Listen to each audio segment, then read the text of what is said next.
There was a time when Tyler Henry seemed completely unstoppable. His live tour was attracting packed audiences. His readings were reaching remarkable new heights, and his career was expanding far beyond anything he had previously achieved. From the outside, everything appeared perfectly in place, as if every piece of his life had fallen into alignment. Yet behind that polished image, something far more complicated was unfolding. His body, in stark contrast to his outward success, was sending signals that told an entirely different story. It all began suddenly, without warning or any gradual lead-up, just one moment that brought everything to an abrupt stop. From that point forward, instead of improving, the situation intensified. Over the years that followed, he faced not just a single health scare, but multiple incidents, each more serious than the one before. And just when it seemed as though he had finally overcome those challenges, another update emerged, raising even more questions about what he had truly been enduring beneath the surface. Tyler Henry Colowan's journey began on January 13, 1996, in the quiet town of Hanford, California. At first, his early life appeared entirely typical, peaceful, predictable, and unremarkable. However, that sense of normalcy did not last for long. Much like Teresa Caputo, the well-known Long Island medium, Tyler's life took an unexpected turn at a very young age.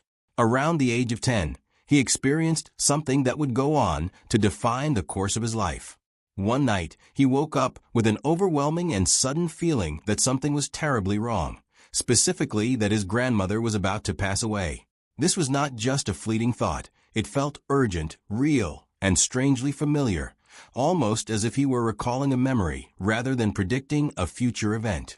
As a child, he tried to explain this unsettling feeling to his mother, struggling to find the right words for something so unusual. His explanation came out fragmented and uncertain, as though he himself doubted what he was saying. Then, in the middle of that confusion, the phone rang. On the other end, his father delivered devastating news. His grandmother had just died. The timing was impossible to ignore. For Tyler, the experience was deeply unsettling, chaotic, and shocking.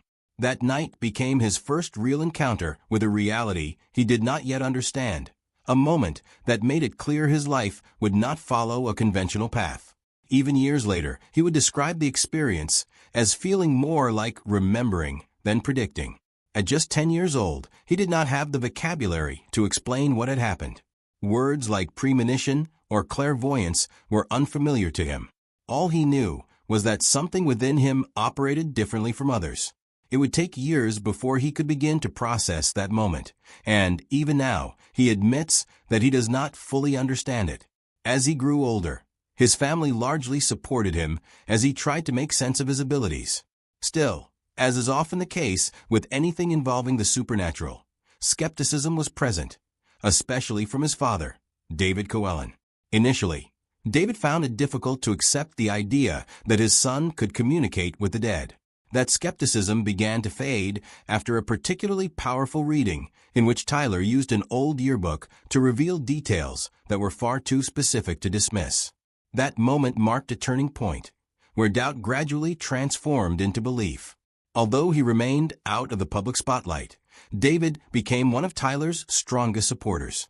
Their relationship evolved into one grounded in deep trust and mutual respect. Tyler has often described his father as a quiet but steady source of encouragement, someone who gave him the confidence to embrace and share his abilities with the world. It was not simply about accepting what Tyler could do. It was about accepting who he was without hesitation. Even with that support at home, life outside presented a far greater challenge. As Tyler began to better understand his abilities, he often found himself more confused than reassured. What might seem fascinating or even extraordinary to outsiders did not feel that way in his daily life, particularly while growing up in California's San Joaquin Valley, where being different could quickly make someone target. Middle school proved especially difficult. Already a challenging period for most children, it became even more complicated for Tyler as he tried to navigate the normal struggles of adolescence, while also feeling like he did not truly belong. He faced bullying, isolation, and constant judgment, making the journey towards self-acceptance long and emotionally painful. High school did little to ease those struggles, and instead introduced an entirely new layer of tension. Raised in a conservative Christian environment, reactions to his abilities were deeply divided. Some people viewed what he could do as a genuine gift, while others saw it as something far darker, unnatural, even dangerous. For a teenager already struggling to understand himself, that kind of judgment added a heavy emotional burden. Because Tyler became aware of his abilities at such a young age, his understanding of life and death developed, music, differently from most people. While others saw death as something distant and frightening, he experienced it as something immediate and deeply personal. It was not just an abstract concept. It was something he felt connected to, something he had to come to terms with much earlier than most. However, having that connection did not make loss any easier. One of the most painful chapters of his life involved someone very close to him, his best friend and first love, Terry. Terry had battled cancer as a child, and during their teenage years, Tyler began to sense strongly that the illness would return and that Terry would not survive it. Years later, that fear became reality. Terry passed away from brain cancer, just as Tyler had felt would happen. Instead of helping him prepare, that knowledge made everything more difficult. Overwhelmed and unable to cope with the emotional weight, Tyler distanced himself before the end. It is one of the most human aspects of his story. Even with insight into what might happen, he could not escape the emotional reality of it. Knowing did not make him stronger. It made the experience more complicated and painful. While navigating these deeply personal challenges, Tyler was also actively working to better understand and refine his abilities. During his time at Sierra Pacific High School, he began quietly offering readings to classmates and teachers. Word spread quickly, and the once quiet student soon became a subject of curiosity throughout the campus. Outside of school, he offered one-on-one sessions, charging around $40, and spent time at a local shop called the Cosmic Corral, where he assisted with grief-related work. It was there that he met mentors such as Tom McGuire, who recognized early on that Tyler possessed not only a unique ability, but also emotional depth and intelligence beyond his years. Determined to fully commit to his path, Tyler eventually transitioned to homeschooling, allowing him to accelerate his education while dedicating more time to his spiritual work. By the age of 16, he had already graduated and went on to attend West Hills College. There, he pursued a goal that might seem unexpected, becoming a hospice nurse. For Tyler, however, it made perfect sense. He wanted to support people during their most vulnerable moments, offering comfort not only physically, but also emotionally and spiritually. At the same time, his reputation continued to grow. About 200 m away in Los Angeles, word of his abilities began to spread within Hollywood circles. It started when he reached out to a talent agent who encouraged him to take his work more seriously music and step into a larger spotlight. Shortly afterward, he connected music with a publicist who helped introduce him to a broader audience. What began as small, local readings soon evolved into private sessions for celebrities. A defining moment came in 2013 at a Christmas party in Beverly Hills, where Tyler met Michael Corbett, an Emmy-winning actor and host. Initially skeptical, Corbett decided to book a private reading out of curiosity. By the end of that session, his skepticism had turned into belief. More importantly, the experience sparked an idea, one that would eventually lead Tyler into the world of television.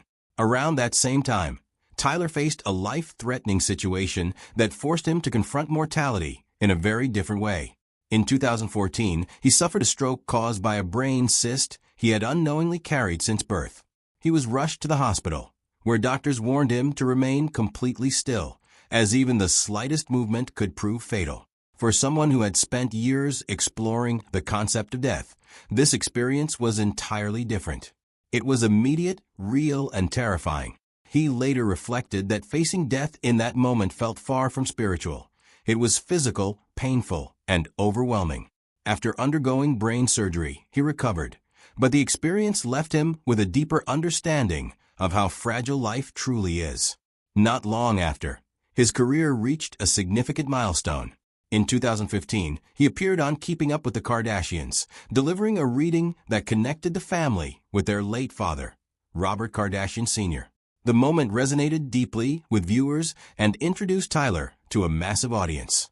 By 2016, with Michael Corbett supporting the project as an executive producer, E! Entertainment Television launched Hollywood Medium with Tyler Henry. At just 19 years old, Tyler found himself at the center of something far larger than he had ever imagined. That same year marked another important shift.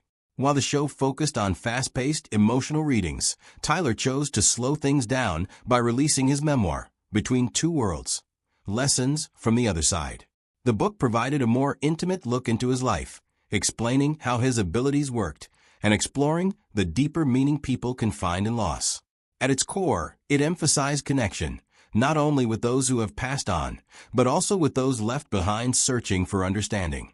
Despite his growing success, his work continued to generate debate.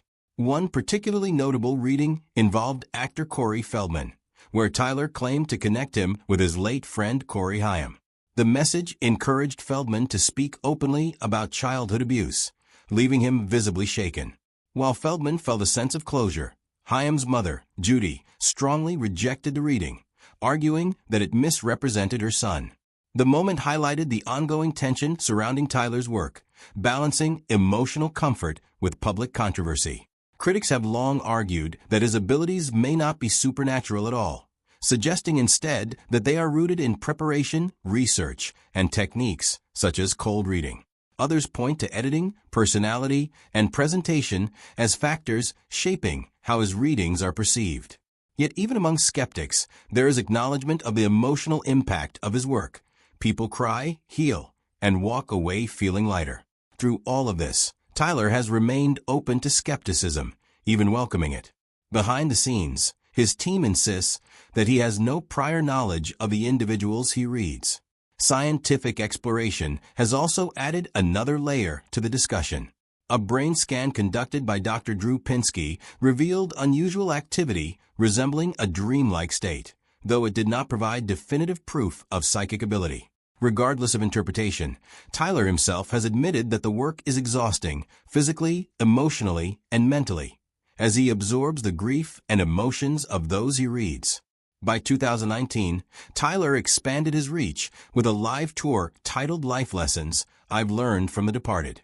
However, in early 2020, everything came to a sudden halt when one of his lungs unexpectedly collapsed. The situation was life-threatening and required months of recovery. Even so, he returned with renewed determination, launching a new experience called An Evening of Hope and Healing. In 2022, following his Netflix series Life After Death with Tyler Henry, he released his second book, Here and Hereafter, focusing on lessons from those who have passed and encouraging people to live without regret. Despite his continued success, his health challenges did not fade. In 2023, doctors discovered a life-threatening mass, leading to another surgery. By early 2025, he was forced to postpone a major tour due to yet another brain operation. Around that same period, shortly after marrying Clint Godwin, Tyler revealed that he had undergone surgery to remove a colloid tumor located near the center of his brain. Although non-cancerous, the condition was still serious. Remarkably, just 2 weeks later, he returned to work, announcing a virtual group reading. Later in 2025, complications from swelling and fluid buildup, hydrocephalus, required a third brain surgery. Recovery proved to be a difficult and deeply personal process. Tyler experienced short-term memory loss, at one point comparing it to having the memory span of a goldfish. Gradually, his memory began to improve, and he started reflecting on what he described as out-of-body experiences during surgery. Then, in January 2026, he reached a meaningful milestone, turning 30. After years marked by health scares, surgeries, and emotional highs and lows, the moment symbolized survival, growth, and perspective. Looking back, his 20s had been filled with extremes, yet one constant remained: connection.